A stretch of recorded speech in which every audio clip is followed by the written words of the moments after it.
Hello my dear students, welcome to PCM class. कैसे हैं आप सब? आई होप आप सब अच्छे होंगे, आपकी पढ़ाई भी अच्छे से चल रही होगी। मेरे प्यारे विद्यार्थियों, थोड़ी मतलब प्रॉब्लम हो गई थी, इस वजह से कल लेक्चर नहीं आ पाया। आज फिर इस लेक्चर में हम कंटिन्यू करेंगे। पिछले लेक्चर में हमने आपको पढ़ाया था गॉस की प्रमेय, और मैंने बताया था कि हम आपको नेक्स्ट लेक्चर में से प्रूव करेंगे, गॉस की प्रमेय को प्रूव करेंगे। तो पहले आप ये समझिए गॉस की प्रमेय क्या होती है। आपको एक बार जल्दी से गॉस की प्रमेय भी समझाते हैं, तो फिर इसे प्रूव भी करेंगे। गॉस की प्रमेय,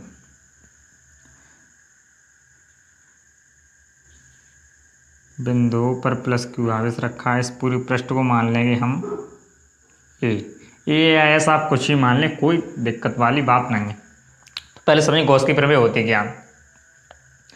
गॉस की प्रमेय, किसी बंद पृष्ठ से गुजरने वाला वैद्युत फ्लक्स उस पृष्ठ द्वारा परिबद्ध कुल आवेश का 1/ε0 गुना होता है। ये आपको याद करना।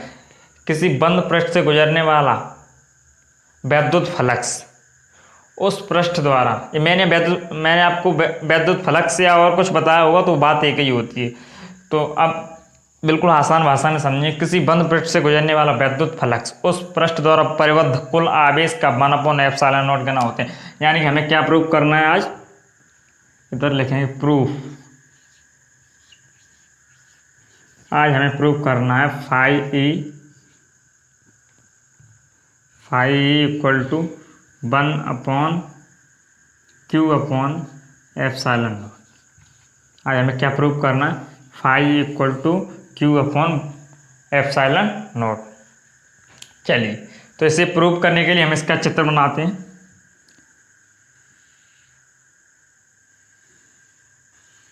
ये कोई पृष्ठ है DA, इसे यदि पूरे पृष्ठ को ये मानते हैं तो इसे DA मानेंगे, DA। इस पर कोई बिंदु है P, इस बिंदु से एक हमारा E वेक्टर, यानी इस वैद्युत क्षेत्र के साथ एक DA वेक्टर क्षेत्रफल सदिश, दोनों कैसे हैं, बाहर की ओर। प्लस क्यू आवेश बिंदुओं पर रखा हुआ है। ये पूरा पृष्ठ है हमारा है। तो इस चित्र को हम डेराइव कहते हैं। प्लस क्यू आवेश लिखेंगे, माना कोई प्लस क्यू आवेश बिंदु O पर, माना एक प्लस क्यू आवेश बिंदु O पर रखा है, जिसका पृष्ठीय क्षेत्रफल A है। बिंदु O से स्मॉल r दूरी पर, इसके बीच की दूरी क्या है, स्मॉल r, इसकी तरफ जाए। बिंदु O से स्मॉल r दूरी पर एक बिंदु P है, जिस पर हमें गॉस की प्रमेय प्रूफ करनी है। तो इसके लिए सबसे पहले हम क्या करेंगे, गॉस की प्रमेय, फाई बिंदु P से पृष्ठ DS से गुजरने वाली वैद्युत फ्लक्स की संख्या, बिंदु P से गुजरने वाला वैद्युत फ्लक्स, बिंदु P से गुजरने वाला वैद्युत flux, phi equal to E vector dot DA vector. तो जब इसका वेक्टर हटाएंगे तो आएगा E vector dot DA cos theta, EDA cos theta. अब हम जानते हैं, हम क्या जानते हैं, वी नो दैट हम जानते हैं, हम क्या जानते हैं मेरे प्यारे बच्चों, हम जानते हैं E इक्वल टू, E का मान कितना होता है, हम जानते हैं E equal to 1/4πε0 into Q/r²। हम क्या जानते हैं, E इक्वल टू, इसे इक्वेशन नंबर फर्स्ट मान लेंगे। हम जानते हैं E इक्वल टू 1/4πε0 Q/r²। तो इसका E का मान समीकरण 1 में पुट करने पर, समीकरण 1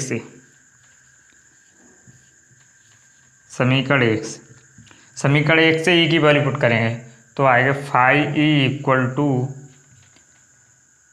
1/4πε0 q upon are square into D A cos theta into D A cos theta. अच्छा, इतना हो गया। अब इससे हम लिखेंगे फाई, यहाँ दिख रहा, phi equal to Q upon 4 pi epsilon naught into D A cos theta upon are square. हम पढ़ चुके हैं D A cos theta upon are square किसकी वैल्यू होती है।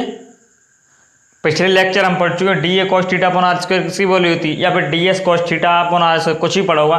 यदि पृष्ठ ए माना होगा तो डी ए होगा, यदि पृष्ठ एस माना होगा तो डी एस। तो हम पिछले लेक्चर में पढ़ चुके हैं D A cos theta upon are square जो वैल्यू होती है वो होती है डी ओमेगा की, किसकी, डी ओमेगा की। ऊपर से क्लीन करते हैं, थोड़ा रफ करते हैं, नोट कीजिए सही बच्चे, इतना नोट करेंगे, नोट करें जल्दी से।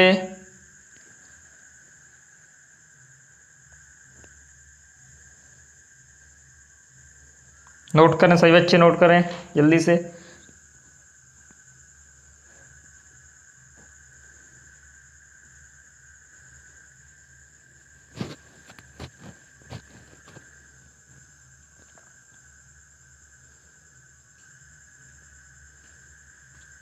नोट करें जल्दी से।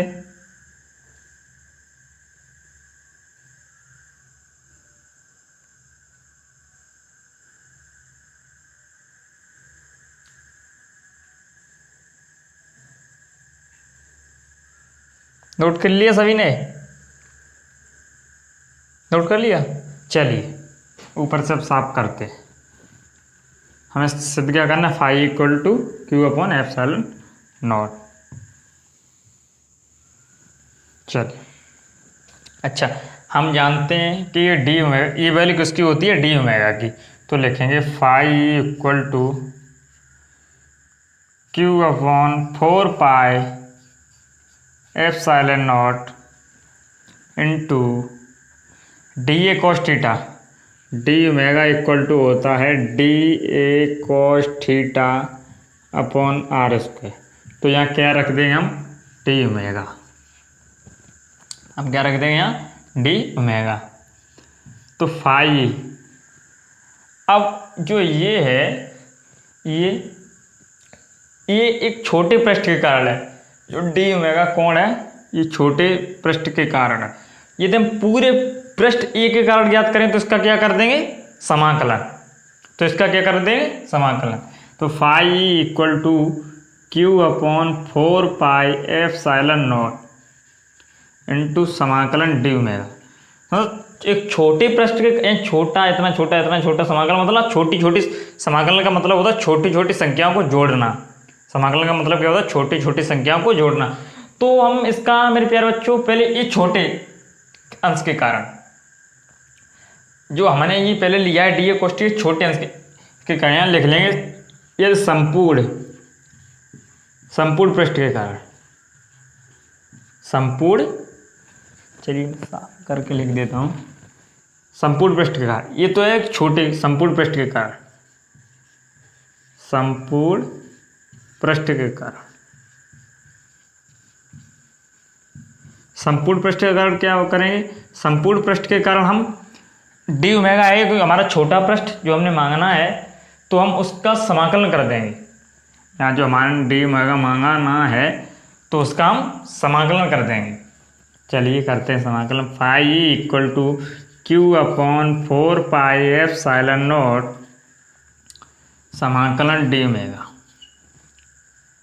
समाकलन डी ओमेगा। और हम पिछले लेक्चर में समाकलन डी ओमेगा की वैल्यू निकाल चुके। समाकलन डी ओमेगा की वैल्यू कितनी होती है, 4 पाई, पिछले लेक्चर में निकाल चुके हैं। समाकलन डी ओमेगा की वैल्यू कितनी होती है, 4 पाई। तो phi E equal to Q upon 4 pi epsilon naught, धनकोण वाले में हम अब समाकलन डी ओमेगा की वैल्यू निकाल चुके कितनी, 4 पाई। तो यहाँ रख देंगे 4 पाई। तो 4 पाई से 4 pi cancel, phi E equal to Q upon epsilon naught. ये हमारा सिद्ध हो गई। हमने आपको बताया था हमें क्या सिद्ध करके लाना है, फाई इक्वल टू, ये इतना नोट करेंगे, इस साइड का नहीं करेंगे ना, आप इधर का भी कर लें। फाई इक्वल टू हमने आपको क्या होगा, phi equal to Q upon epsilon naught, यही हमें सिद्ध करना है, यही हमें सिद्ध करना आ गया। चल नोट करेंगे सभी बच्चे, नोट करेंगे।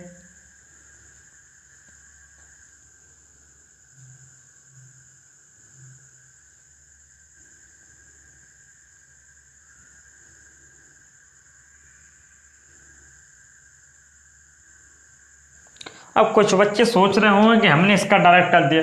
मैंने इसलिए डायरेक्ट कर दिया क्योंकि ये हमारी वैल्यू कांस्टेंट है। जैसे आप ऐसा समाकलन वैसे तो ये होता है, मतलब मैंने थोड़ा ज़्यादा शॉर्ट कर दिया। फाई इक्वल टू, जब संपूर्ण पृष्ठ के लिए होता फाई इक्वल टू समाकलन डी फाई, क्या होता समाकलन डी फाई। फिर इसमें क्या होता, आगे मैंने आपका एक दो स्टॉप कम करने के लिए रख दिया। तो इस जब यहाँ डी फाई होता तो फिर यहाँ फाई की वैल्यू यहाँ से रखी जाती, यहाँ से, तो फिर ये कांस्टेंट निकल आता। क्या निकल आता है, था ना कांस्टेंट। जो समाकलन होता है वो सिर्फ डी ओमेगा ही का होता, समाकलन होता है वो डी ओमेगा ही का होता। और तो उसमें क्यू भी कांस्टेंट है, 4 पाई एप्सिलॉन नॉट भी के। इसमें क्यों पूरा पे आवेश क्या है, प्लस क्यू, तो ये भी कांस्टेंट है। जो 4 पाई एप्सिलॉन नॉट है वो भी कांस्टेंट है। जो सिर्फ हमारा समाकलन होगा वो डी ओमेगा का ही होगा। किसका होगा, डी। यदि आप लोगों को कोई प्रॉब्लम नहीं है तो आप यदि ये जोड़ना चाहें, फाई इक्वल टू समाकलन डी फाई ई, यदि आपको नहीं समझ में आता है समाकलन डी फाई, और फिर इसमें वैल्यू पुट कर लें। फाई इक्वल टू समाकलन डी फाई, फाई के यहाँ से वैल्यू पुट करेंगे, समाकलन होता है तो उसमें डी फाई लग जाता है। तो डी फाई की वैल्यू हो जाएगी Q upon 4 pi epsilon naught into D omega. तो फिर आगे क्या होगा, जो हमारा Q upon 4 pi epsilon not constant हो जाएगा, जो हमारा समाकलन होगा वो सिर्फ इतने ही का होगा। जो हमारा समाकलन होगा वो सिर्फ इतना, हमने यहाँ से डायरेक्ट कर दिया। आप चाहें तो इसे लिख सकते हैं। संपूर्ण पृष्ठ के लिए पहले हम पूरे जो विद्युत फ्लक्स निकला है बिंदु डी ओमेगा से या डी ए से, ये पृष्ठ डी ए से जो निकला है, जो हमारा विद्युत फ्लक्स, उसका हो जाएगा समाकलन। क्या हो जाएगा, समाकलन।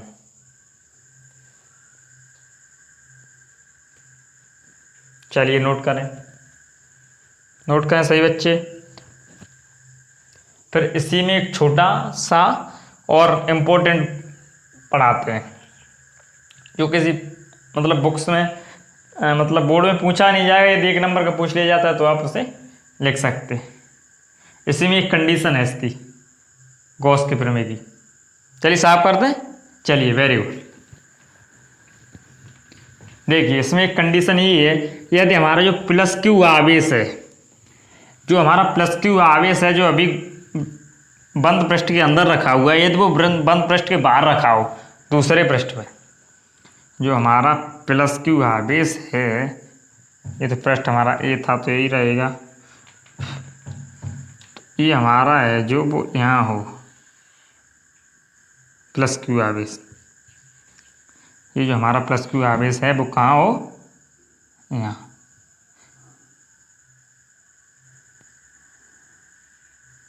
जो हमारा प्लस क्यू आवेश है वो यहाँ आ जाए। तो उसके लिए क्या करेंगे, तो उसके लिए हम आपको करना बता दें। इसका डायरेक्ट जो आंसर आएगा फाई इक्वल टू वो 0 आएगा, फाई इक्वल टू 0 आएगा। क्यों 0 आएगा, क्योंकि अब पृष्ठ में अंदर 2 पृष्ठ हो गए ना, एक S1 पृष्ठ, एक S2, एक तो अंदर फिर एक बाहर निकल रहा है। एक तो अंदर पृष्ठ हो गया और एक निकलना है बाहर। तो इसके लिए क्या करेंगे, जब S1 पृष्ठ से अंदर घुसेंगे, जब S1 पृष्ठ से उसमें अंदर घुसेंगे, तो हम पहले ही निकाल चुके हैं phi equal to 1/4 pi epsilon naught into D होगा। इतना तो मान वही रहेगा, इतना तो मान वही रहेगा। लेकिन जब अंदर घुसेंगे तो इसमें एक में आएगा S1 के लिए फाई E1, S1 पृष्ठ के लिए आएगा फाई E1।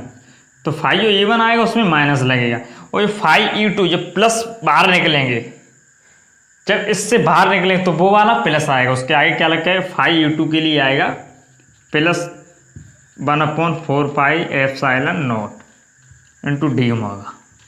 क्या आएगा, डी ओमेगा। तो जब Q और था Q/4 पाई epsilon naught into D omega, तो जब इसमें अंदर घुसेंगे तो माइनस का चिन्ह आएगा, जब इससे बाहर निकलेंगे तो प्लस का। जब इसका नेट फ्लक्स याद करेंगे, net flux, net five equal to, तो φ1 प्लस के φ(u2), φ1 प्लस के φ(u2), तो जब इनका माइनस के Q/4 πε0 एक हो जाएगा इंटू डी मेगा, और एक हो जाएगा प्लस के Q/4 πε0 इंटू डी मेगा। तो फिर ये कट के इसका आंसर कितना आ जाएगा? 0। आप ध्यान रखेंगे, क्या ध्यान रखेंगे? φ = 0। आप ध्यान ये रखेंगे, यदि कहीं क्वेश्चन में एक आ गया हो कि जो हमारा φe है वो यानी कि बंद पृष्ठ से बाहर रखा हुआ है, तो उसका आंसर आप बिना सोचे समझे 0 रख सकते। चलिए तो इतना नोट कीजिए, तो उसका आप आंसर बिना सोचे समझे 0 रख सकते हैं। छप नहीं रहा?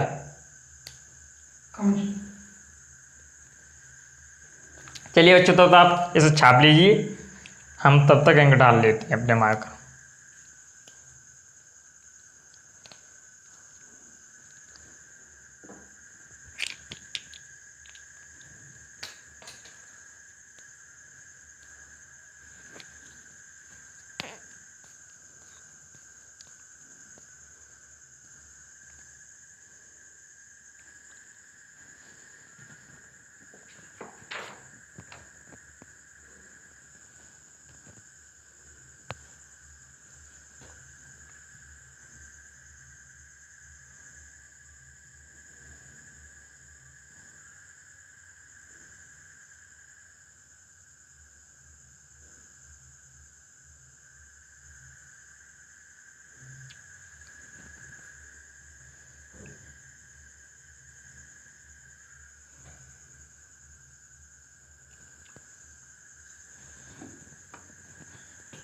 चलिए बच्चों, इसे कॉपी कीजिए।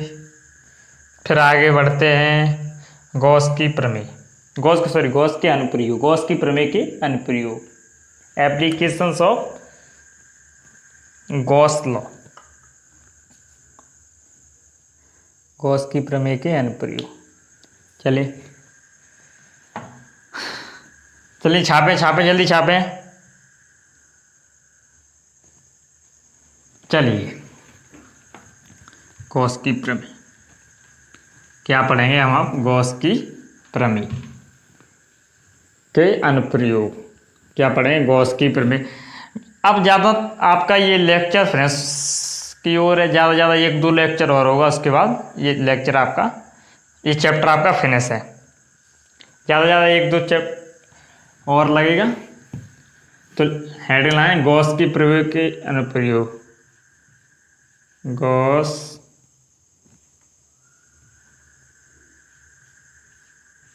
की प्रमेय के अनुप्रयोग, या गॉस की प्रमेय के अनुप्रयोग।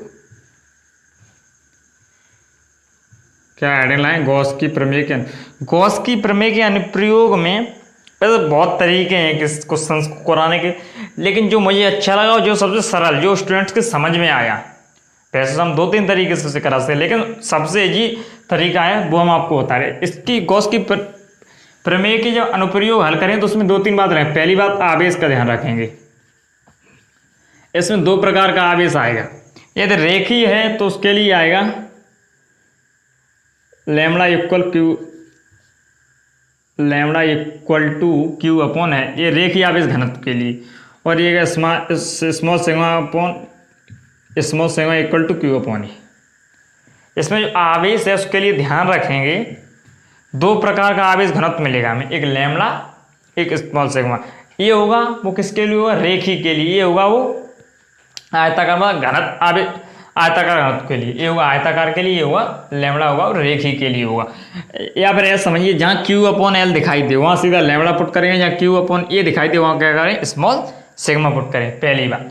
और दूसरी बात इसमें ध्यान रखनी है हमें कि जो हमारा वैद्युत फ्लक्स आएगा, क्या आएगा? वैद्युत फ्लक्स, वो φ = बार बार हम क्वेश्चन में लिखाएं E vector dot d a vector, तो इसका जो सॉल्व करके आएगा वो phi equal to E D A cos theta.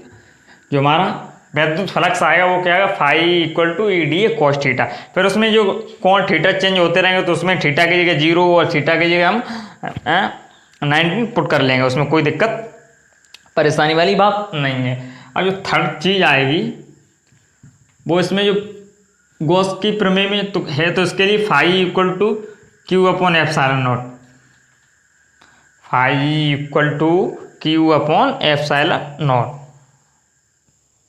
क्या पुट करेंगे, phi equal to Q upon epsilon. इसमें फ्लक्स जो प्रयुक्त करें वो सब में phi equal to E D A cos theta, और जब जरूरत पड़ेगी तो हम फाई जो है क्यू अपॉन एप्सिलॉन नॉट। इतना नोट करें सही बच्चे। फिर हम इसका फर्स्ट जो अनुप्रयोग वो हमें ये बात ध्यान रखनी है, गॉस के प्रमेय का अनुप्रयोग हल करते समय हमें ये बात पहला आवेश, फिर फ्लक्स, फिर गॉस की प्रमेय का जो हल आया वो, ये 3 चीजें याद रखेंगे।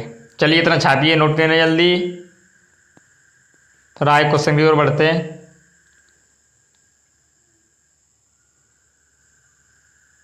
चलिए ये क्या है, हमारा नेट फ्लक्स है।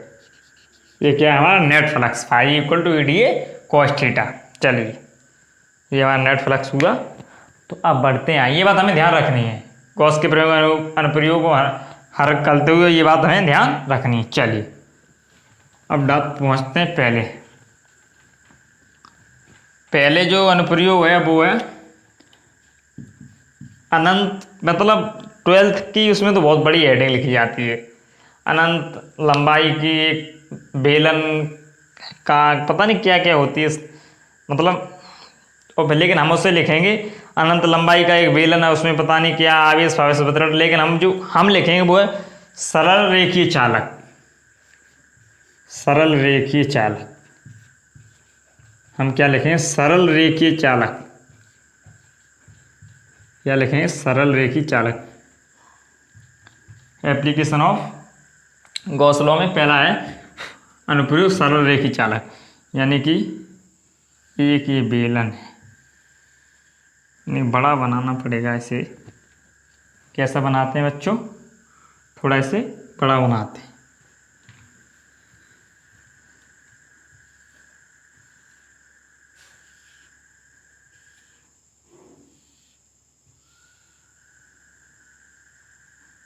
इसके 3 पृष्ठ हैं, एक S1, ये S2 और ये है S3। थोड़ा और बड़ा बनाते, इससे भी काम नहीं चल रहा। ये हमारा क्या है, एक बेलन, क्या है, एक बेलन। इसके 3 पृष्ठ हैं, ये वाला S1, ये वाला S2, ये वाला S3, ये वाला S3। देखिए अब ऐसे समझिए, ये हमारा बेलनाकार है, ये हमारा मार्कर बेलनाकार है, तो इसके 3 पृष्ठ हो गए। ये वाला एक इस साइड वाला S1 और इस साइड वाला S2 और ये वाला S3, ये पूरा। तो अब हमें क्या करना है, तीनों साइडों से वैद्युत फ्लक्स निकालना है। तो आप समझिए किसी भी बंद आकृति का जो वैद्युत क्षेत्र की दिशा होती है वो होती है बाहर की ओर, तो जिसका जो पूरे का वैद्युत क्षेत्र होगा वो बाहर की ओर होगा, लेकिन जो क्षेत्रफल सदिश होगा वो ऊपर वाले के कारण तो बाहर की ओर, यानी इस साइड, यानी इसके लिए थीटा इक्वल टू कितना हो जाएगा, 0 डिग्री। क्यों, इसके जो वैद्युत क्षेत्र की दिशा होगी वो भी बाहर की ओर, और जो इसका क्षेत्रफल सदिश होगा डी ए वेक्टर वो भी बाहर की ओर, लेकिन इसके लिए 90 डिग्री। क्यों, इसके कारण जो वैद्युत क्षेत्र होगा वो तो बाहर की ओर, लेकिन जो इसका क्षेत्रफल सदिश होगा वो किस साइड होगा, इस साइड।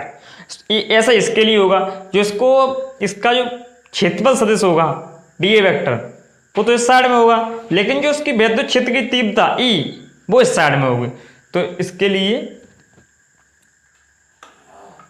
आप समझेंगे, मतलब ये हमारे 3 पृष्ठ हो गए, S1, S2, S3। इस पर समान रूप से ये पृष्ठ की त्रिज्या स्मॉल r, इसका डी ए वेक्टर भी इस और ये वेक्टर भी इसी ओर। इसका डी ए वेक्टर होगा वो ऐसे होगा, इसका ई वेक्टर इस ओर, इसका डी ए वेक्टर इस ओर और इसका ई वेक्टर इस ओर, यानी कि इसका थीटा इक्वल टू 90 डिग्री, इसका थीटा इक्वल टू 0 और इसका थीटा इक्वल टू इसका भी 90 डिग्री। ये हमारे 3 पृष्ठ हो गए। सही बच्चों, चित्र समझ में आया? ये बिंदु ओ मान लेते हैं तो इसे यहाँ मान लेते हैं ओ डैश, इसके बीच की दूरी स्मॉल आर, इसके बीच की भी दूरी स्मॉल आर। सही बच्चे, चित्र को समझें। पहले हमने चित्र को बना दिया। इसके 3 पृष्ठ हैं। इसके कितने पृष्ठ हैं? 3 पृष्ठ हैं। पहला पृष्ठ है जो, पहला पृष्ठ कौन सा है? पहला पृष्ठ है जो हमारा वो है S1, दूसरा S2, तीसरा S3। और पहले पृष्ठ की जो क्षेत्रफल सदिश है वो नीचे की ओर, और जो पूरे बेलनाकार उसकी बेलन की इसकी लंबाई कितनी है? बेलन की L, इस बेलन की लंबाई है L और इस पर प्लस क्यू आवेश वितरित है एक समान रूप से। क्या है? प्लस क्यू आवेश एक समान रूप से वितरित है, प्लस क्यू आवेश एक समान रूप से। अब हमने आपको इसको सॉल्व करने का नियम बताया। फर्स्ट नंबर पर हम इसमें क्या ध्यान देंगे? आवेश। इस पर क्या दें? ये रेखी है, रेखी चालक। तो रेखी चालक के लिए हमने आपको किया था lambda equal to Q upon L. अब इससे गुजरने वाला वैद्युत फ्लक्स, मैंने क्या कहा था? वैद्युत फ्लक्स। अब इसमें 3 पृष्ठ हो गए, तो वैद्युत फ्लक्स जो निकालेंगे वो तीनों पृष्ठ से अलग अलग निकालना पड़ेगा। वैद्युत फ्लक्स जो हम निकालेंगे वो तीनों पृष्ठों से अलग अलग निकालना पड़ेगा हमें। मैंने क्या बात बताई थी आपको? पहले हमें ध्यान रखना आवेश, पहले क्या ध्यान रखना? आवेश। और फिर दूसरी जो बात बताई थी हमने आपको, वो बताई थी हमें अब ध्यान रखने का वैद्युत फ्लक्स। तो हम बताएं दूसरी चीज लिखेंगे। पहले एक एक पृष्ठ से निकालें। S1 पृष्ठ से गुजरने वाला वैद्युत फ्लक्स, S1 पृष्ठ से गुजरने वाला वैद्युत फ्लक्स,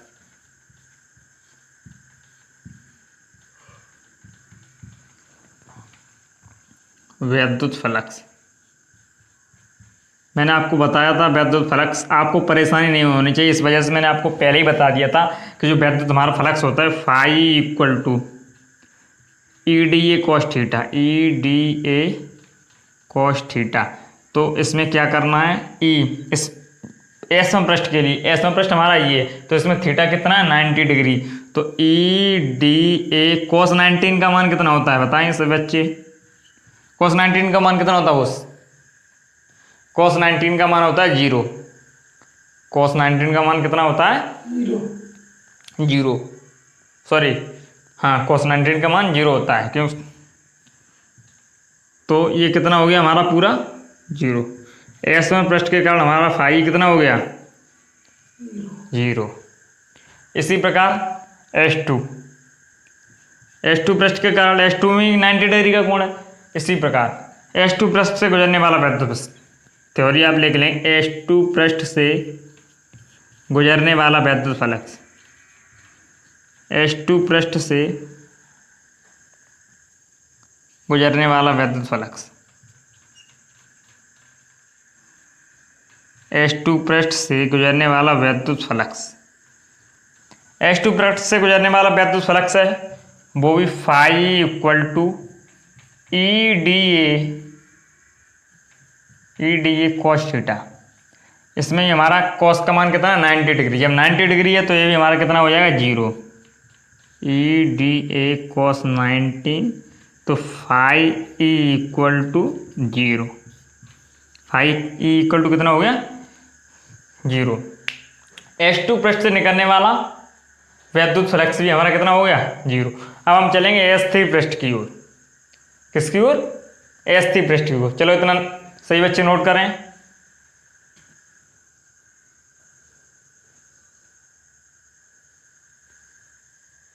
नोट करिए सभी ने, जल्दी से नोट करें।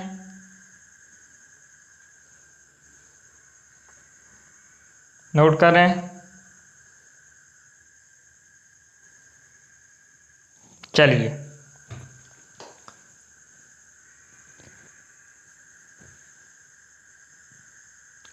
Phi equal to 0। अब S3 पृष्ठ से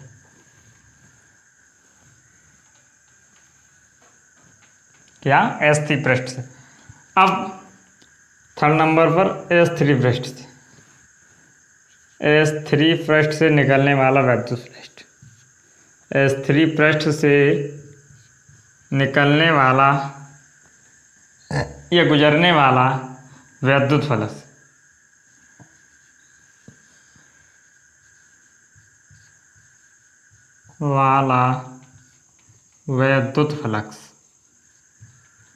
अब S3 पृष्ठ से हमारा कितना वैद्युत फ्लक्स निकलेगा, फाई इक्वल टू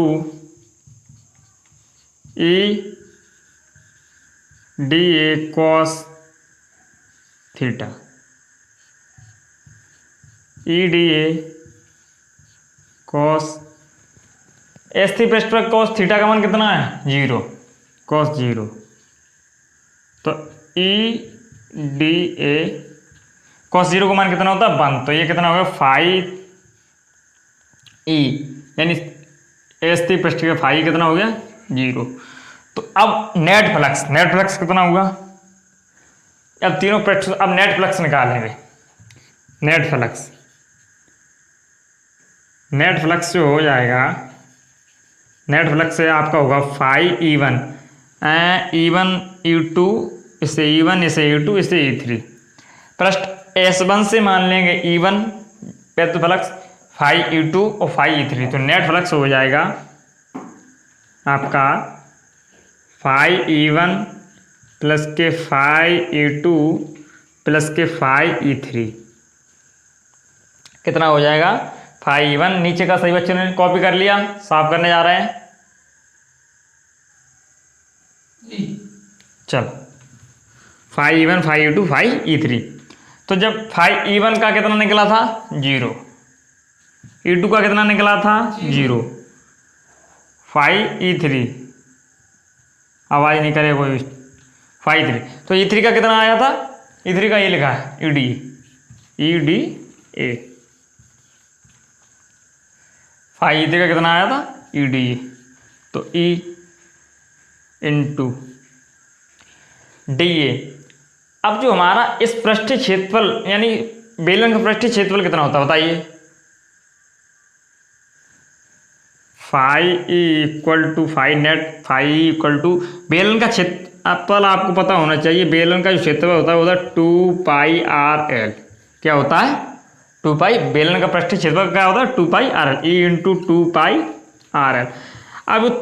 अब यहाँ सेकंड नंबर तक हमने कहा, अब हम पहुँचते हैं थर्ड नंबर मैंने आपको क्या होता था phi equal to Q upon epsilon naught input करना पड़ेगा वैल्यू, क्या नंबर थर्ड मैंने आपको सॉल्व करना बताया था, phi equal to we know that हम जानते हैं phi equal to Q upon epsilon naught, क्या phi equal to Q upon epsilon naught. तो अब हम इसमें पुट कर देंगे q upon epsilon naught, value put कर देंगे into e into 2 pi are l into 2 pi are l, 2 pi are l. चलिए अब मैंने आपको बताया था हमें निकालना क्या है, यहाँ से ई की वैल्यू, क्या निकालना ई की वैल्यू, तो हम इसे पहले सही से लिखते हैं E equal to Q upon 2 pi are L, E equal to Q upon 2 pi are L. अच्छा ये हमने लिख लिया ई इक्वल टू क्यू। अब इधर करते E equal to 1 upon E equal to 1 upon E equal to, यहाँ ये भी तो था इसमें, वही तो हम सोच रहे, यहाँ जब इसे ई का वैल्यू पुट करेंगे तो इसमें ई का गुणा तो होगा जाके ई इंटू क्यू अपॉन, ऐसे समझिए जब ये चीज़ इसके साथ आई तो एप्सिलॉन नॉट इसका छूट नहीं गया है, आपने ध्यान नहीं दिला, E equal to Q upon 2 pi epsilon naught R L, E equal to, इसे सही से करें, गलत हो रहा है बच्चों यहाँ पे। देखिए यहाँ से हमें ई की वैल्यू निकालनी है, क्या करना है, ई की वैल्यू निकालनी है। तो ई इक्वल टू क्या आ जाएगा, Q upon 2 pi epsilon not upon into are l. चलिए अच्छा, अब हमने आपको बताया था पहले ही, अब हमें ध्यान रखना पड़ेगा यदि हमें कहीं दिखाई दे Q अपॉन एल तो हम उसकी जगह क्या रख देंगे, लैम्बडा। क्या रख देंगे, लैम्बडा। तो हमें यहाँ दिखाई दे रहा है Q अपॉन एल, तो इसके लिए हम क्या रख देंगे, लैम्बडा। तो E equal to 1 upon 2 pi epsilon naught into lambda upon R. ये देखने में अच्छा नहीं लग रहा है, इसलिए अंश में 2 का मल्टीप्लाई कर दें, यदि हर में 2 का मल्टीप्लाई कर दें तो बहुत अच्छा लगने लगेगा। आप चाहें तो कर सकते हैं, लेकिन यदि ना चाहें तो कोई दिक्कत नहीं भी कर सकते। तो E equal to 1 upon 4 pi epsilon naught into 2 lambda upon R. ये हो गया हमारा अनुप्रयोग नंबर 1। क्या, अनुप्रयोग नंबर 1, गॉस की प्रमेय के अनुप्रयोग नंबर 1, यानी बेलनाकार यानी आवेशित बेलनाकार के लिए क्या होगा, हमारे विद्युत क्षेत्र की तीव्रता। चलिए सही बच्चे नोट करें, सरल रेखी चालक के लिए हमारी विद्युत क्षेत्र की तीव्रता हो गई, इसे नोट करेंगे सही बच्चे, कॉपी करें जल्दी से, फिर आगे कराएंगे।